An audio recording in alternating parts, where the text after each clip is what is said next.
Chapter 1781. Bunnies with Potential. Ophelia saw a lot of potential in the abilities of the bunnies to make dolls for curses, similar to what the witch doctor did. However, Opal saw many less reputable uses for super realistic dolls, especially when you used reality warp on them to make them less doll-like. The bunnies might go along with it, they were pretty open-minded that way.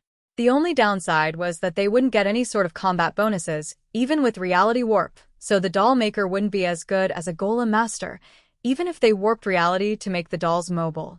Opal had the same restriction. She used reality warp to make illusions real, and the illusionary domain skill had some bonuses on it already, but it still didn't do as much damage per construct as Dana's basic golems. They were durable, though. The bunnies didn't have that base for the skill to work with, and it was the illusion that made her reality-warped scenarios so real. However, the bunnies could use it on daydreams, which was pretty cool. However, the bunny man couldn't speak. He seemed to have some basic personality, but it only extended towards caring for his creator. He gave her loving looks, but he wasn't actually capable of doing much without her directions. Perhaps she should teach the void bunnies to use some illusionary magic to make better stuff? That might trigger even more strangeness, though. If it forced another class change, without them having any skill points to be able to buy the skills of this class, it would be a huge loss for everyone. So, she would have to let them make mannequins for the crafters and children's dolls. Those should be popular items for sale. Reluctantly, the bunny returned her room to normal, though Opal noticed that she kept the super fluffy blanket. The ones that were already there were pretty soft, but this one was almost a mattress of pure fluff. She had underestimated the bunny's love of soft things. They would have to be classified closer to Lotus on the scale of fluff lovers. Should we start making stuff for the guild? I know that we're all mortals, but there is a mortal branch and we can help. They're super busy, thanks to all the customers being at or below their level, and the branch leader is a blue dragon who will definitely thank you for helping out. Opal suggested. She wanted to see what all the bunnies could do. They had all the essential skills, just like the lichens. But the Drod and Xylaz branches would be super excited to see more mythic rank items coming their way. Well, mostly Xylaz, as the Lord of Drod had asked them not to dump that sort of thing on his city. The influx would take some of the stress off Sapphire's shoulders as well. Opal liked the blue dragon. She was kind of stuffy, but she didn't complain when Opal added new titles to the library and didn't stop people from signing them out for reading at home. Lotus cheered. Hey, I know what we should do. Someone show them the runes for healing, and they can put them on bunny dolls.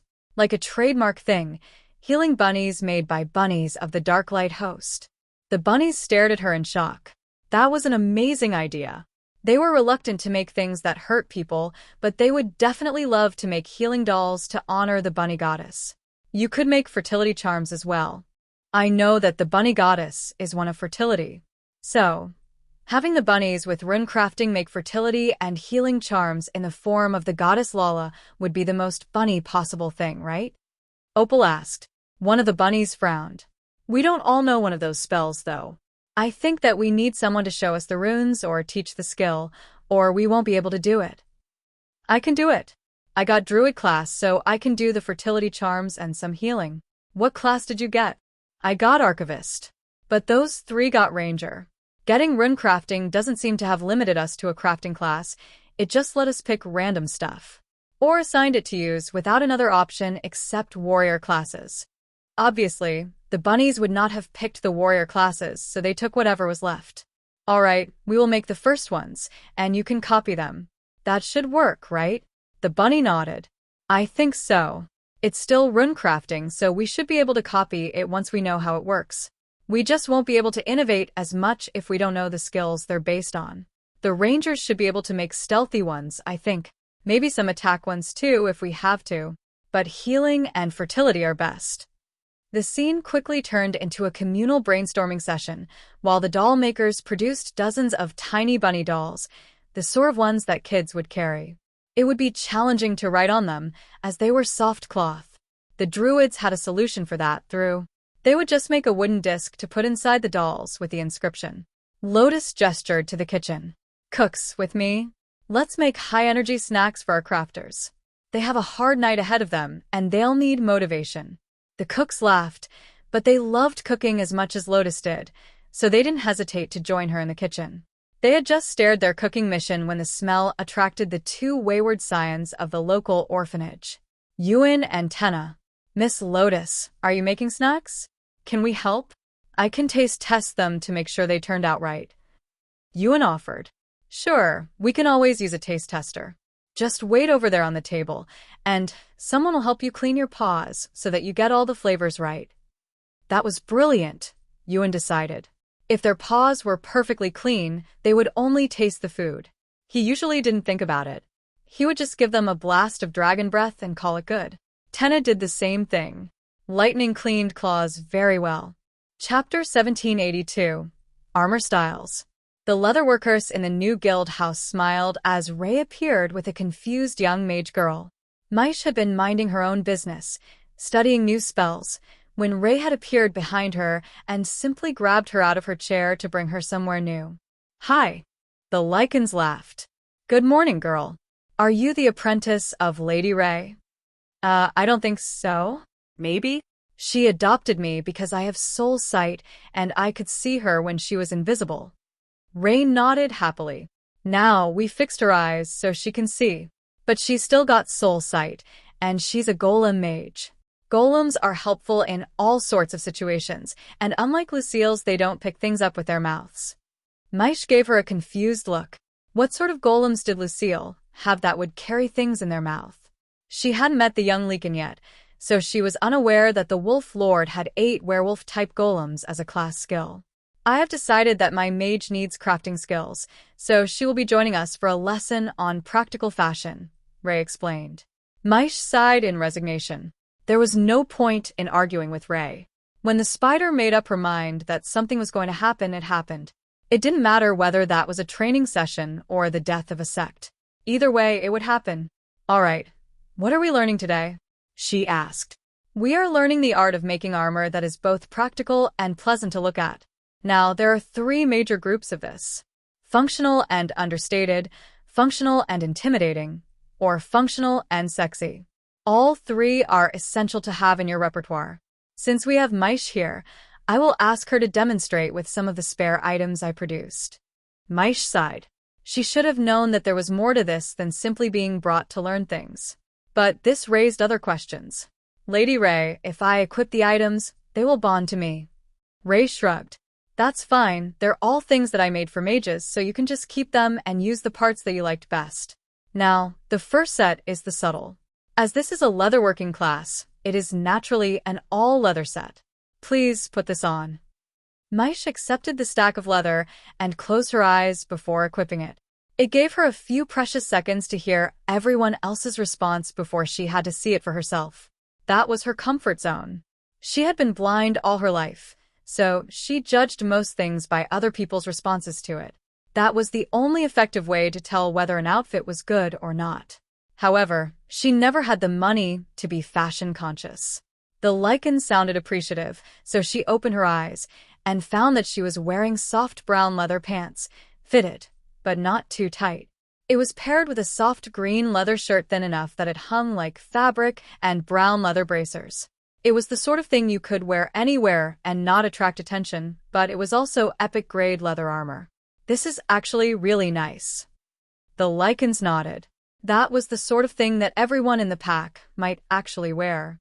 Not for the stats, but just as casual wear. If they were making leather armor like that, it was quite possible that they would revolutionize fashion in the pack. Now, does anyone have questions about what qualifies as the understated look? I think this should be perfectly suitable for wearing when you don't want people to notice that you're actually fully armored. It keeps you combat ready, without alerting others or reminding them that you are dangerous, Ray explained. No, that is perfect. We would actually wear that, and we're definitely going to want to make it once we have the skills. Excellent, everyone understands. Now, for outfit number 2. Ray handed Maish another armful of armor. This one strangely spiky, and incorporating multiple hard-shelled animal plates.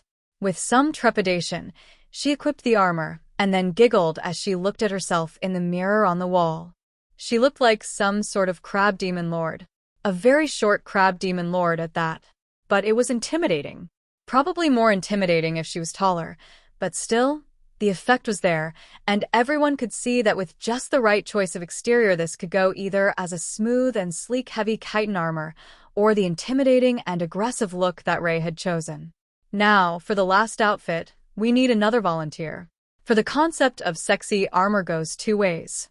The first is not sexy at all. It is the cute and innocent look that has the same effect of triggering protective and possessive instincts, without being in any way sexual. The second is much more erotic. Oh, there's the perfect volunteer. You in the green dress. Come here for a moment, and I will give you some armor to keep after you model it. The Leakin woman frowned, but Rey was a guild member, and it was a gift of armor. All right, just don't make me wear anything weird. Rey nodded happily. Of course not. This is a lesson for fashion. Now put this on, and show everyone what I'm talking about. The dress was black leather, a shade darker than the Leakin's fur, with elbow-length sleeves and dual thigh slits in the front of either leg right to the golden belt that matched trim on the bikini armor-style chest plate. It included leg plates and bracers of black chitin with the same golden trim that was on the chest plate, and the Leakin looked more than a little uncomfortable at the amount of cleavage that it highlighted, pushing her chest up and inward in a way that was most definitely designed to appeal to a man, not for comfort or modesty. A few of the single males whistled in appreciation, breaking the tension, and she stuck out her tongue at them, a gesture that looked much more amusing than Rey had expected coming from a wolf muzzle. As you can see, almost all of the body is fully armored and covered. There are weak points at the upper thigh and between the bracers and the sleeves. But this armor is not made for a tank-type combatant. It's designed for high mobility and pure visual appeal. Go ahead and show us your flexibility. I'm certain that our kind volunteer won't mind if you give him just one kick in the face. The woman growled a little at Rey, and the man laughed. Or don't. We all get the idea anyhow. Now, for the alternate. Maish, put this on. Maish sighed and put on the outfit, which caused every pack member present to howl and cheer. What Rey had given her was a pair of black tights with black boots, under a long blue cloth hoodie that had a shark-toothed white trim around the hood, fin-shaped wide sleeves, and a white front with a grayish-blue back and hood. See? Adorable. Chapter 1783. An Apprentice's Worth. The rapid repopulation of the reclaimed clan compound continued for the rest of the day, with dozens of new home members who couldn't get a decent shop space in the old compound coming to set up here, and others coming simply to see what the new outpost looked like, as there was a portal open anyhow. There were multiple clan quests that would be fulfilled in the region, which was near what they had always considered the edge of the new home's usual training areas. Not that they were the only clan in the region, just the largest. There were actually dozens of small clans and sects between the two locations, but none of them were more than a dozen people. Usually, it was just one strong immortal, possibly someone stuck at the peak of immortality, who had decided that they needed time to refocus and had decided to take in disciples. In the Telhusto region, the Blackwoods pack was considered to be one of those minor and insignificant packs, barely a footnote to everything else that was going on. Now, they were part of the Darklight host, and they were quickly preparing to transition to a fully equipped crafting guild. They had the skills that they needed, and now, they even had customers for the shops that had rushed to open the first day. Most of those were restaurants and bakeries, as the Mystic Cooks had perishable goods to move. The others would follow soon after, once the leatherworkers stopped arguing about what the best designs to prioritize for the clan were. Changing everyone's fashion sense away from the casual robes that they usually wore would be difficult. If they had chosen more tailors, they could at least make casual wear. However, few would pay a premium to make that a high-grade piece of armor when they changed it regularly, based on the formality of the situation. Only the wealthiest would have armor-grade fashion for every situation. Well, the wealthiest or the one making it.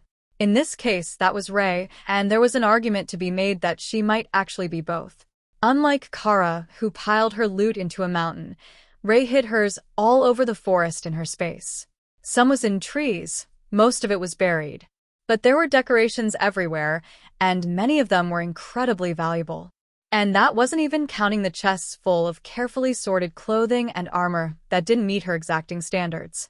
Sometimes a piece didn't have just the stats that you wanted it to, but it was still perfectly functional. Or you finished it and realized that you didn't like the design as much as you thought you would. That was the worst. Now, she was considering whether she could have someone open a shop for her, as she didn't want to sell them at the guild house under her own name. They would sell very well, and if you didn't try to match the pieces as a perfect set, as most of the customers wouldn't, it didn't matter if the flow of the pieces was off. People with no sense of fashion were still customers. Ray turned to Maish, who was sitting snuggled into her new hoodie. What do you think about taking on a crafting skill? Leatherworking, tailoring, or we can give you one of the other skills. Maybe inscription or alchemy. Then you can work on that while you do something for me. What did you need me to do? Recruit some of the others and operate an outlet store to sell off my excess stock. The stuff that isn't good enough to go through the guild store. I offer to sell batches of it to the new home, but Elder Douglas ran away on me, so I need a fineman about that. Maish considered her options. Too much had changed for her since the spider found her. Not only could she see, she had been taken into a guild that had spectacular benefits. She was no longer homeless, and now she was being offered her choice of top-tier trade skills.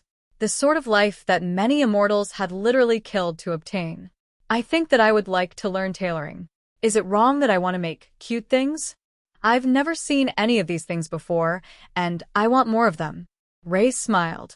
Yes, that is a good choice. Fear not, most of your sisters are big fans of cute things. Nobody will judge you for it.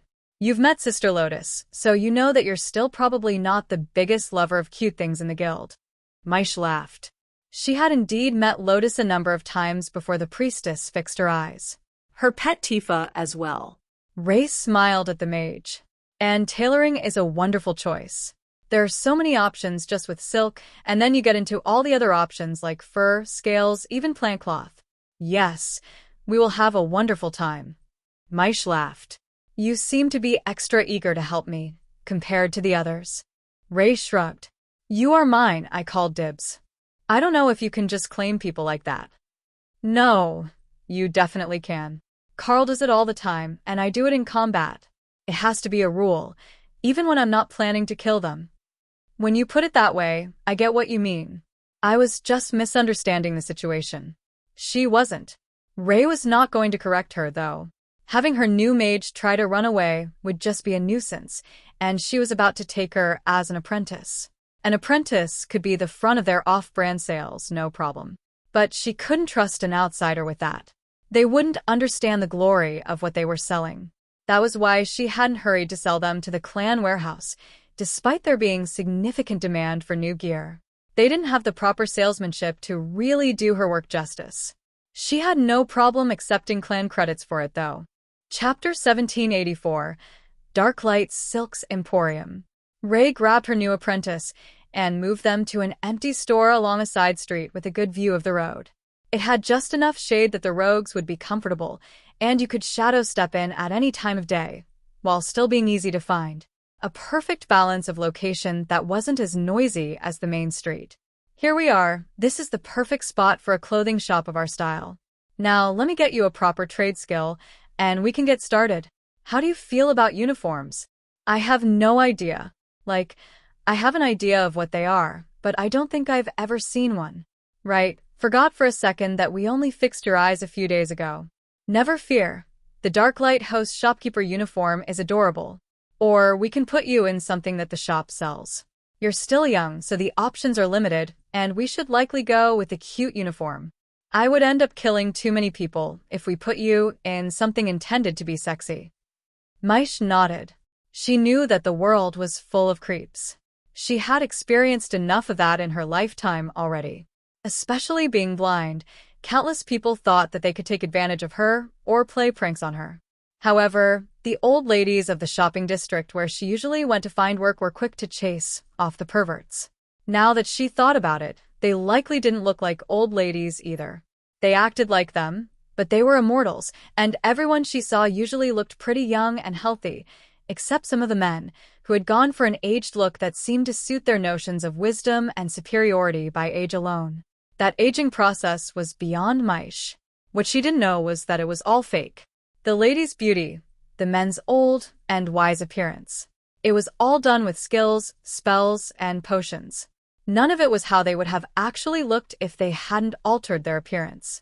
The fact that Carl and the rest of the Dark Light host hadn't done anything to alter their appearance was an oddity in the immortal worlds. Though, with as much as their appearance had changed due to skills and advancements, you could say that they had, just not for the sake of vanity.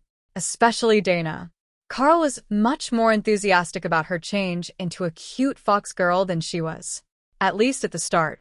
Now, even though she knew other transformation skills that would give her a different appearance, she rarely hid herself. The longer she stayed in this form, the more that it became natural to her, and the better she learned to control the fox charm that had given her so many headaches in the past. Plus, the long fox ears were even better than her old cat ears had been. Ray focused on doing the Carl thing and combining all her associated knowledge into one skill, then transferred the ability using Follow Me Little One. A Lady Ray Bloodbath generously grants knowledge, skill, divine tailoring, will be transferred to her pet girl. It called me girl. That's your name, though? The system is very literal that way. At least it didn't insult you. It likes to make fun of people who have a big ego or an amusing mistake in their past. Maish sighed. Even the system called her girl. Divine tailoring?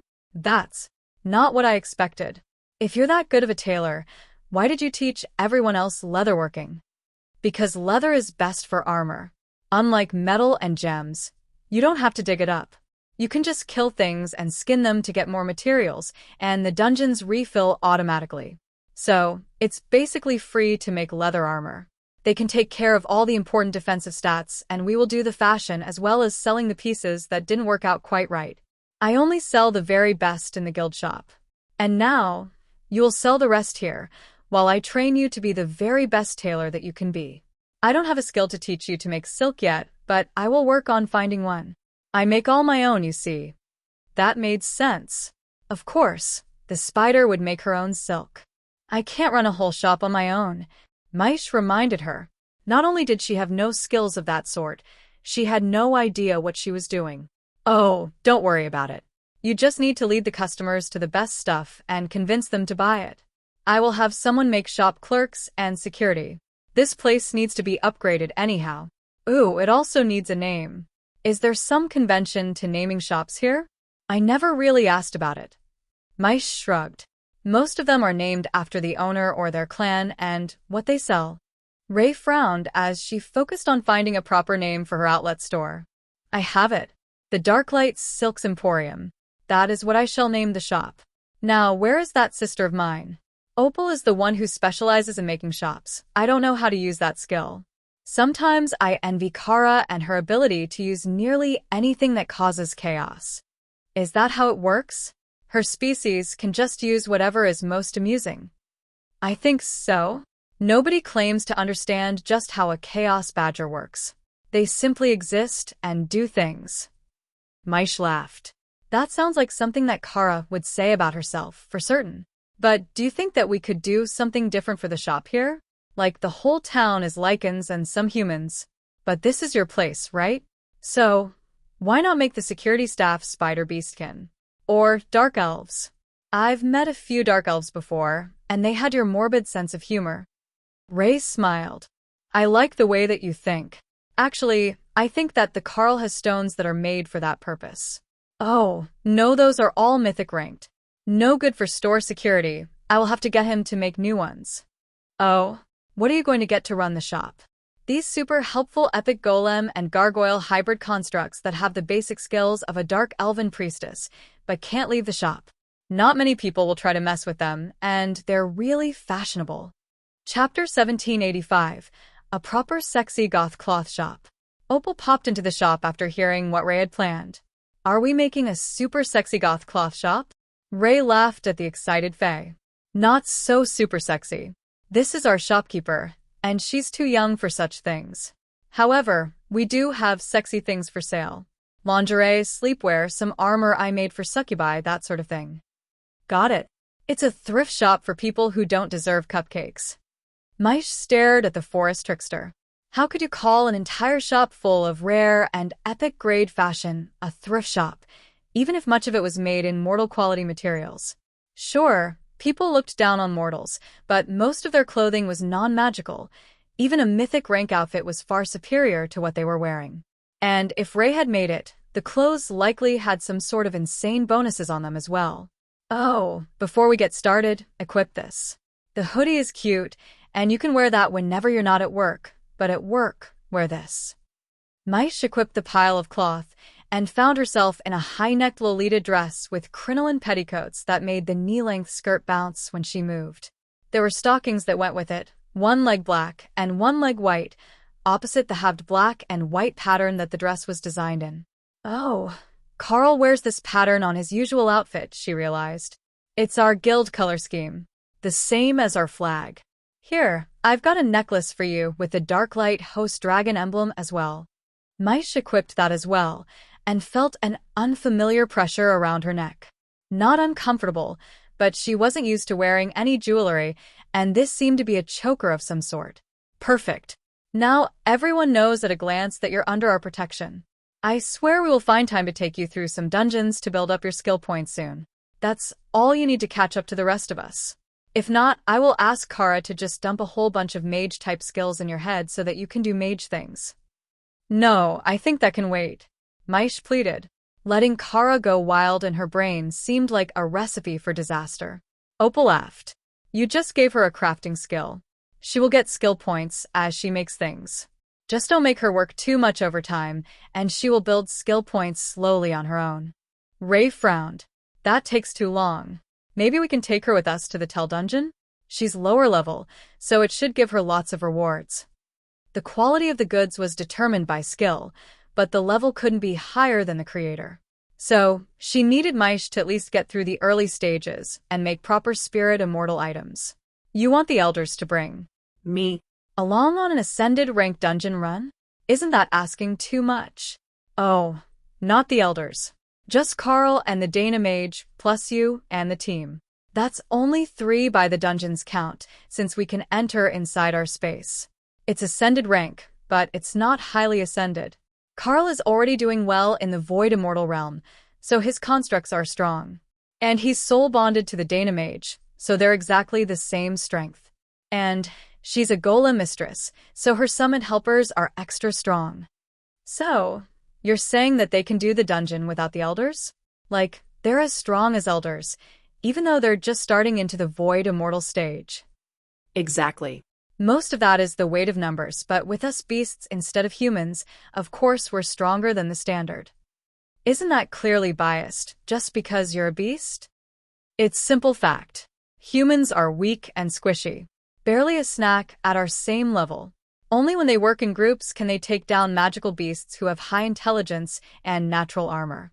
No human could hope to match Thor in a physical contest, and even with equivalent skills, no human assassin can keep up with me. When she put it that way, Ray's argument made much more sense. Even if Maish hadn't seen Thor as anything but a long-eared humanoid with green hair. Obviously, he was a transformed beast, but she didn't recall ever seeing his true form. There was no way that she could have known without asking that the reason Thor didn't transform as often was because of the size issue.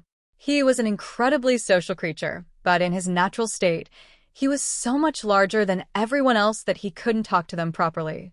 That was just weird and awkward, to be right there and not talk. So, what are we going to do with the space? This shop might be in the right spot, but it's not large. Don't clothing stores usually have separate sections? There isn't room for that. Ray waved her hand dismissively. That's what we've got Opal for. She will do all the enchantments within Illusionary Domain, which can make the space much larger. That will give us all the departments that we need and room to hang the good stuff. We will put the lingerie and such up on the second floor, along with the really fancy gowns. The stuff that people lust over but don't buy as often. That will be good for the wedding dress selections as well. People do that here, right? Maish laughed.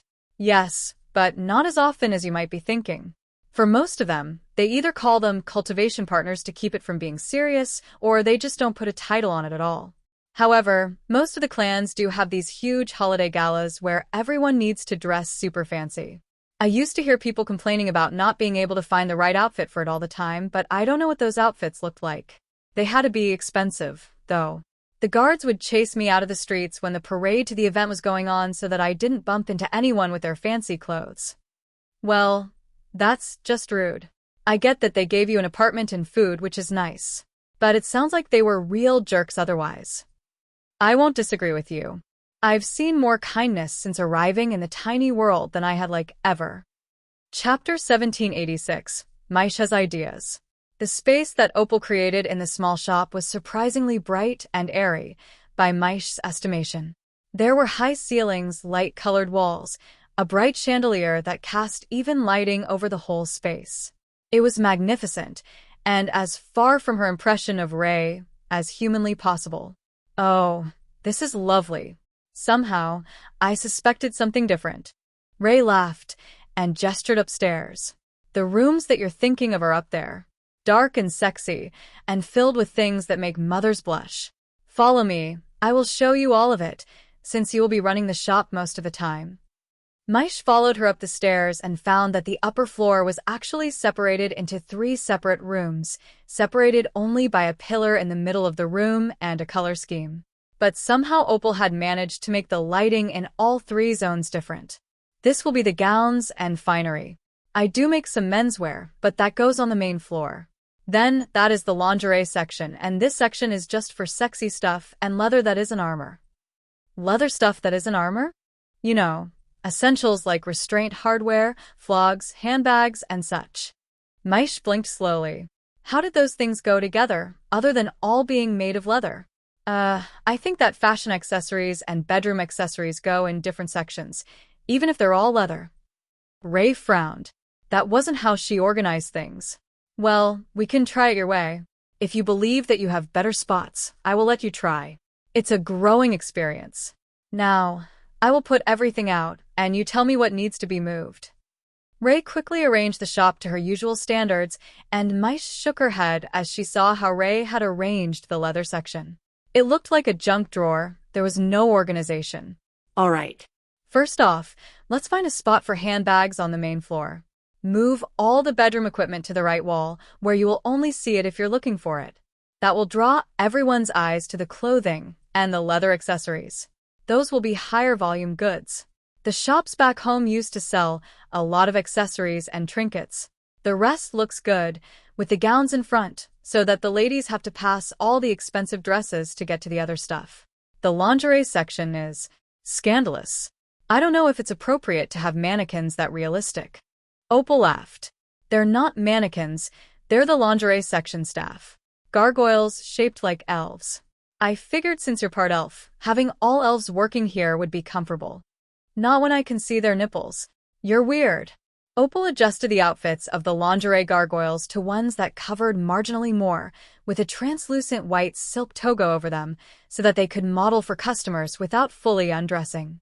How about you put actual clothes on them, and have them model in the back by the changing rooms? Not out in the open. Ooh, I like the way that you think.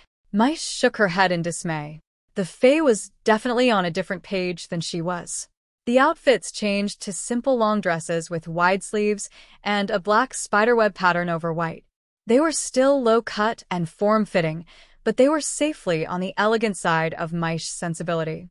Are those the uniforms for all the gargoyles? Do you like them? They've got soft slippers, so they move silently and don't distract the customers. Ray informed her. Then, she held up a stone with a victorious smile. The Carl made us the stone that I needed. This one makes the dark elven priestesses to work security and the cashier. They're perfect, and they have the skills that I needed. Skills? Ray nodded. The stone lets them have an actual skill. So, I had Carl give them runic tailoring. That way, they can do alterations if a design isn't quite what the customer wanted. It will also take my name off items they customized. They should just say, altered by the Darklight Silk Emporium, instead of created by Ray Bloodbath. That way people don't mistake customer requests for things I made myself. Oh, I thought that they would have combat skills since they're security. Opal laughed. They're also epic golems.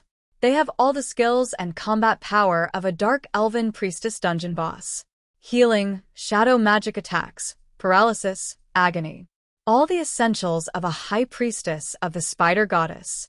Ray summoned the priestesses, who she then equipped with epic-grade leather armor under their priestess robes and a pair of daggers that had an agony, effect, and paralytic poison. If you upset the staff enough that they drew weapons, you would definitely regret it. For a long time, Let me get this right. she is a dungeon boss, just summoned here to help run the shop. Ray nodded happily, and the priestess came over to give Maisha a hug before straightening the girl's uniform. "Oh, you are lovely, aren't you? We're going to be great friends.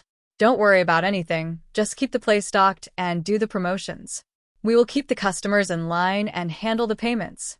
We're system-linked, so we can accept and transfer directly from the guild accounts." She had only noticed the one.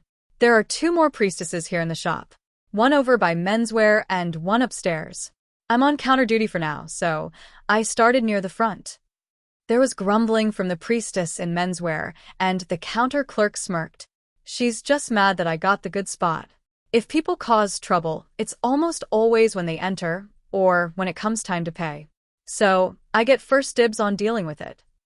Nope, that's not terrifying at all. Especially not coming from such a beautiful elf.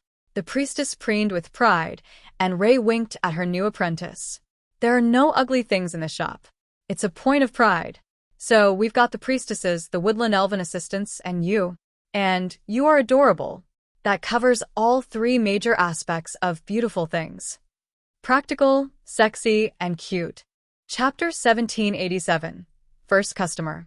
The front door swung open, and a young woman at near peak immortal ducked inside the store. "Oh, I do hope that you're open. My best outfit got torn, and I've got a meeting to get to in the new home compound. I heard there is a portal from here. Can you fix my dress?" Our first customer. "Go ahead, Maish. If you can show me the item, I am sure that I can repair it for you. I am still young, but my skills are more than sufficient for repairs.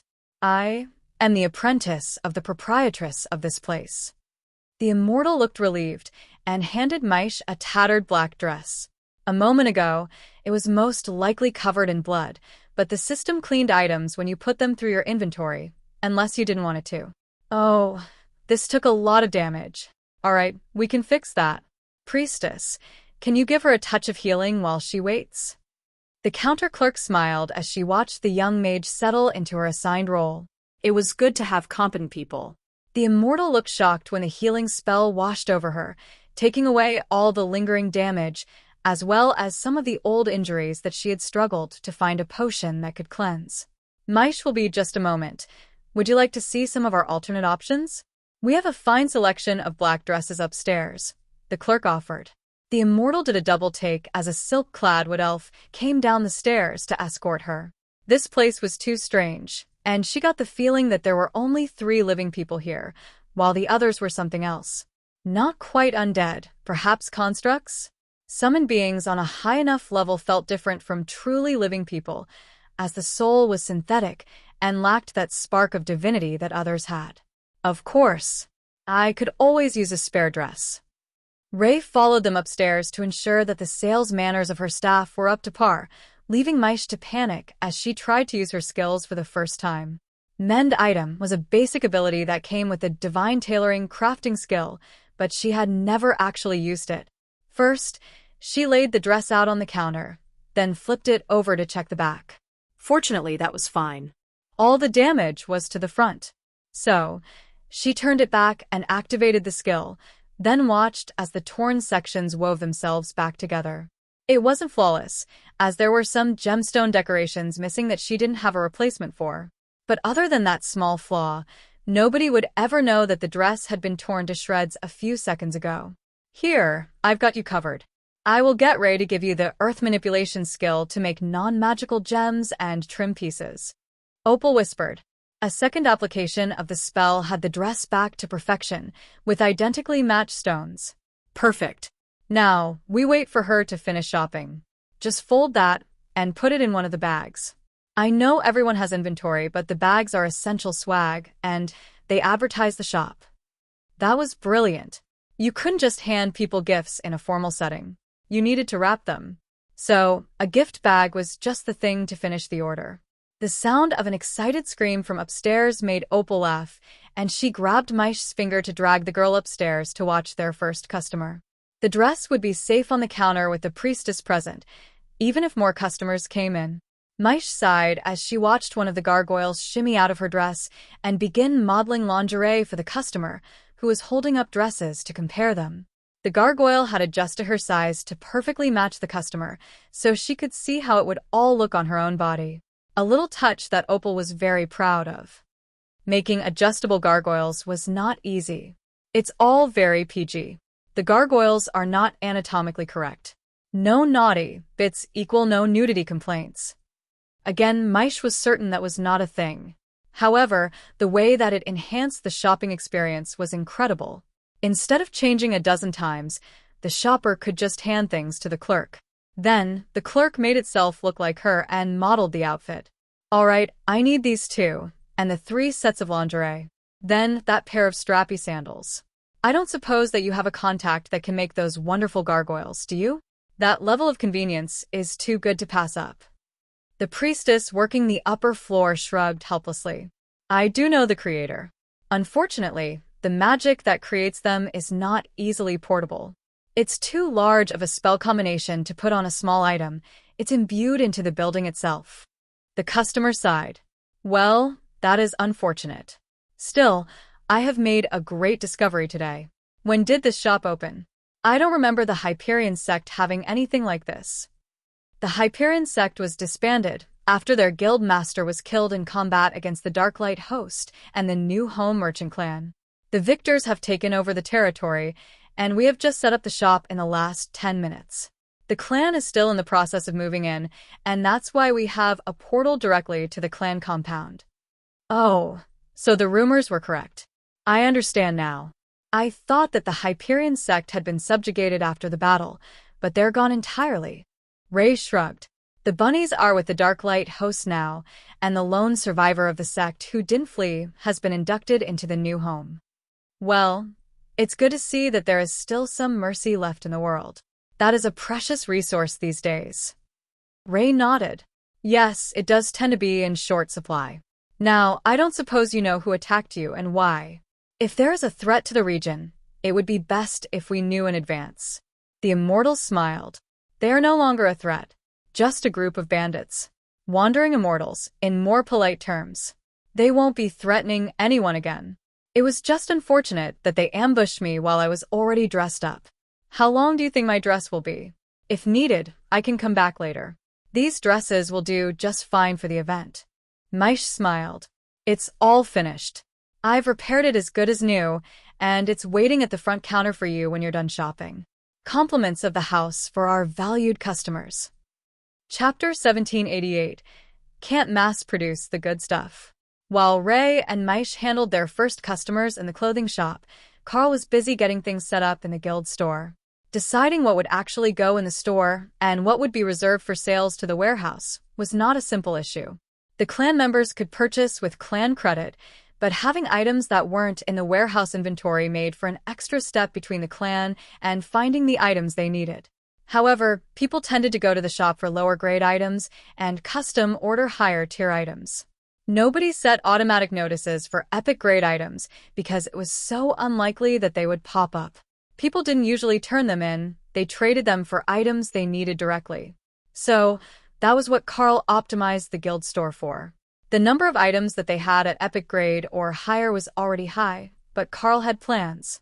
If he used Breath of the World and randomize on a bunch of epic grade items that he was in the process of completing, he could get a bunch of peerless grade items with the sort of unique effects that would bring variety to the store.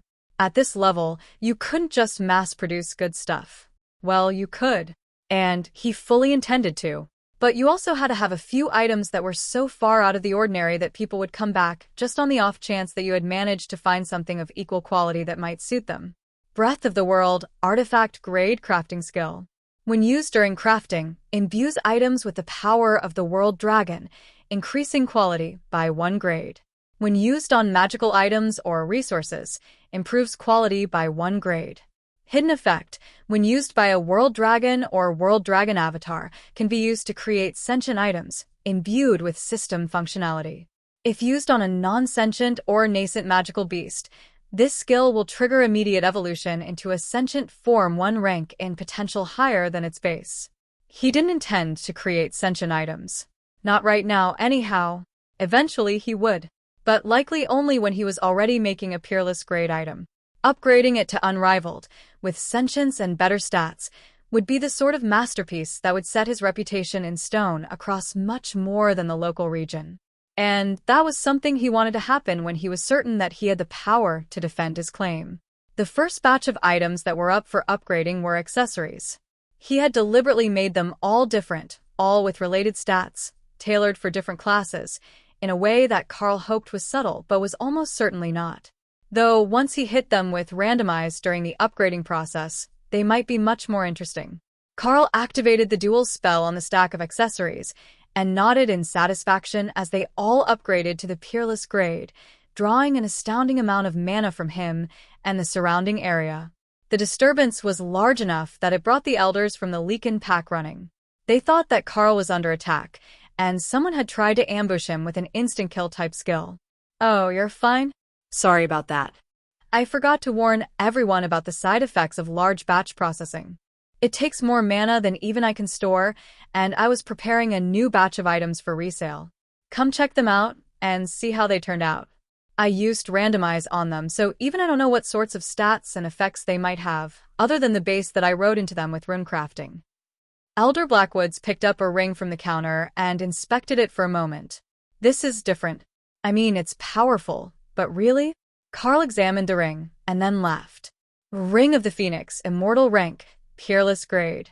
Increases spell damage by 300%. Increases casting speed by 30%. Cast a duplicate of every fire spell you use for half the mana cost. No other elements may be used while this ring is worn. I know a person who would love that. In fact, I can hear him in my head demanding it already. I guess it's not for sale. The Lycans laughed as Carl handed the ring to Hawk, who slid it onto one of his talons, where it equipped on a toe. Ah, that is perfect. More fire. That was the only thing that truly mattered to Hawk. There are some really good ones in here as well. Like, look at this one. It gives all healing spells a heal over time effect equal to 5% of the amount healed per second for 10 seconds. That doesn't sound like much, but it's a total of 50% more healing, and it will completely offset most poison and corruption effects for 10 seconds. For most of us druids, that's the biggest reason that we use rejuvenation instead of our other healing spells. That constant healing is extremely useful. Carl nodded. If you're one of the group's main healers, go ahead and grab it. We will put it on credit towards your account with the guild's gear fund. Since we've got so many crafters in the guild, everyone always ends up with the good gear eventually. It's just a matter of keeping it fair, so everyone gets a share. The druid smiled. Agreed. This might be my turn for quite some time, but it's totally worth it. That was enough motivation for the others to help Carl sort out the items that he had randomly upgraded, and within 10 minutes, a few more items had been picked, and the others were safely on display in the cabinets, while Carl stocked some potions and other epic-grade gear around the shop. It was a familiar feeling, the same setup as the Drod Guild shop. All that was missing now were the old familiar faces. Chapter 1789. Not Alone. The immortal that stopped in at Ray's shop was far from the only one who was headed to the new home compound today. There were a surprising number of visitors in town. Well, Carl only counted about 5, but that was still more than he had expected, given that this place was abandoned only a few days ago. The word had obviously gone out from the elders in the new home compound that this place was occupied again, and the first ones here all appeared to be allies of the clan. They were familiar to the members of the clan who had come to stay in the area, though they were mostly strangers to the Blackwoods pack. Not all of them, there were a few ascended rank immortals who appeared to be familiar to everyone. Those were likely elders from the small clans in the region, assembled for whatever the clan leader had planned for the day. She hadn't bothered to inform Carl, so he didn't know what the event was, but they were all waiting for the portal array to be ready. With everything else that had needed to be done, Carl hadn't found the time to make an array for the compound yet, though he had picked out the spot to put it. He intended to put it right near the guild house, but not in the yard so that people would see the place and be tempted to shop, but not close enough that a new arrival would be an immediate threat.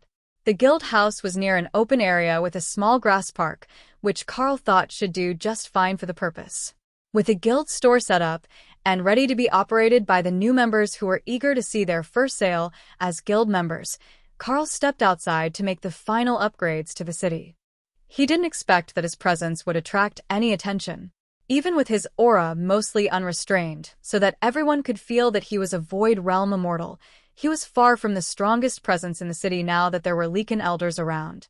That didn't stop the visitors from noticing him, either by the accents on his name in the system interface, or because they had been informed of what he looked like and were waiting for him to appear. Mr. Carl, it's good to finally make your acquaintance. I was in Tel Justo when your people threw a barbecue party with the Berserkers. We all saw that you took in the Blackwoods pack, and I thought that it might be a good time to come visit their new location and take the chance to get acquainted with some of the elders in the new home tomorrow for the first day of the induction ceremonies. Induction ceremonies? The Immortal nodded. It's an annual holiday of sorts. All over the region, the larger clans pick unaligned immortals to enter the clan, as well as holding the graduation for senior students at their schools. It's more important to the elders of the various clans than the average person, I suppose. Carl nodded. I can see how that would be especially important to the small clans who are looking to poach members, or pick up the ones who didn't make the cut for whatever quota the larger clan set. Exactly.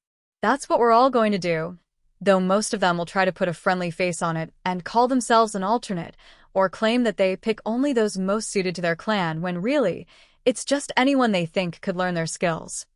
Carl chuckled. Well, I suppose that's as good of a reason as any. The Darklight host just took an entire Leaken pack because their village was destroyed, even though we could have simply rebuilt it. We are a Crafters guild, after all. Indeed you are. I saw a number of shops on my way in, though I haven't taken the time to stop in any yet. Does your guild house also have a bondage shop? It does. We're just finishing setting it up now, but it's a combination of work by the apprentices and the sort of epic-grade oddities that were a bit too specific to put on the clan warehouse listings for resale. They are listed there, but not stored in the warehouse. Meaning that while they had informed the clan first, they were open for sale to anyone who happened to come by the guild house shop. Oh, that is wonderful news. But I heard you say that you had a few epic-grade items. Might I know what class they are for? I actually made an assortment. If you have a moment, take a look in the shop while I get the portal array set up. The Immortal nodded and headed for the shop, giving them their first customer of the day, and Carl made his way over to the intersection, fully aware of the level of chaos that he was about to unleash on the Lycans in the guild house. Carl began using earth manipulation to make the platform and walkway for the portal to the new home clan, and then altered the shape of the central platform with a combination of earth manipulation and rune crafting so that he didn't have to carve everything by hand. It wasn't long before he was finished, but the startled cries of the shop's first customer had already brought other visitors to town, as well as some of the new home clan members, running over to see what was going on. Surely, it wasn't a fight. It didn't sound like that sort of shouting, but the urgency in the tone was enough to bring every busybody in town to the house. They've got Peerless-grade warrior accessories here. Peerless. The man's shouting finally began to make sense, and now everyone was headed that way, even if they weren't in a financial position to buy any such thing. Chapter 1790. There's a pill for that. Carl laughed as the immortals stampeded past him, heedless of their surroundings and who they were running into. Even Ray's first customer was headed their way. She was hastily changing outfits, not willing to ruin a second dress in one day, even if she had the first one fixed already. The front room of the guild house rapidly filled to the point that Carl ended up using teleport to arrive on the second level and then walk down into the shop. The protective wards didn't let anyone who wasn't a Darklight host member up the stairs unaccompanied, so at least he could get back to the main floor. Greetings, everyone. It's good to see such enthusiasm for a first day's sales. Welcome to the Darklight Host Guild House store. I am Carl, the branch leader, and I will be your concierge today. If you don't see something, just ask me or one of the staff, and we can search for it by the bonus you need, he shouted, struggling to make himself heard over the crowd. Behind him, Carl heard Opal laugh as she flew over the crowd. She had no troubles at all navigating the packed space, since she didn't care about the floor and she was small enough that she could just duck between customers. You could at least warn people what sort of items you've put on display, young man. My immortal existence nearly ended with a mental shock to my spirit body, an immortal who took on the appearance of a white-haired old man insisted. Carl patted the man on the shoulder. No worries, we have a pill for that. It might not recover a completely destroyed spirit body, but it's quite effective at minor damages and instabilities. It's a product that we developed in conjunction with Elder Socrate of the New Homes Alchemy Hall. For a second there, I thought that you were joking, but Socrate just might be able to do it. Carl nodded. Not for cheap, though. No, nothing good in this world ever is. I would like one of those pills, though. I don't need it right now, but you never know when it might be exactly the sort of emergency supply that you do need. Carl nodded and wrote a number on a piece of paper. The coin equivalent of its price in clan credits at 500 gold coins per credit. The standard outsider exchange rate, when clan members would pay 300 if they have to buy with coins instead of credit. The immortal nodded and handed Carl a bag full of elemental gems. A quick check with the system told him that the price was right, and he immediately deposited them in the guild store's storage before handing over the pill in a small wooden box, carved with a rune for preservation. Just keep it in the box. Your inventory would do as well, but the box is sufficient. Oh, that is an excellent gift box that comes with it. I suppose for the price, it's nice to get a little something extra that I can use even after the pill is gone. That made Opal laugh. The box is cheap mortal-grade wood, but the rune on it is the important part. As long as it's closed, the contents will degrade at 1,000th the usual rate.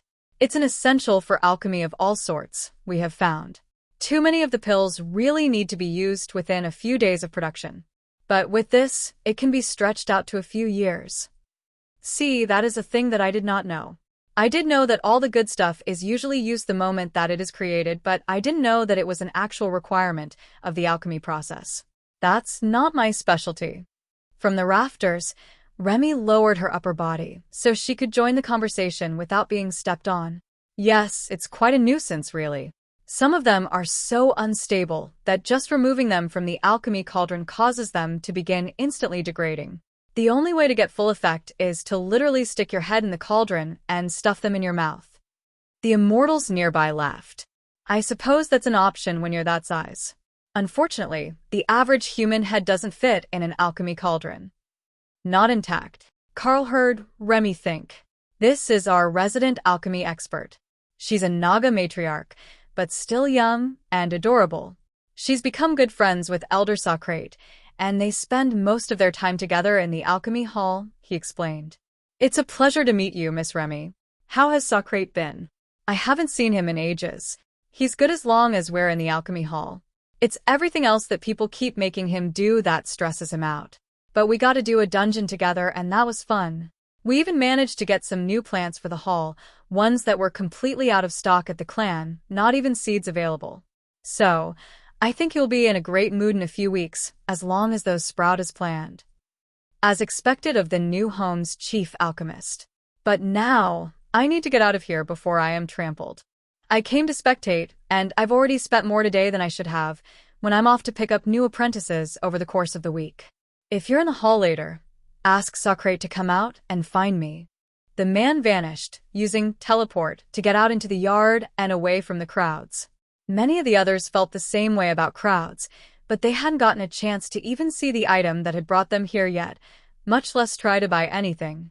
Alight everyone, I am going to place the items everyone came for in a display case near the ceiling, where everyone can see it. This simply isn't going to work otherwise, Carl realized. There was already a case there, but it was normally for things you wouldn't frequently sell. Nobody wanted to climb up to the ceiling to go get things.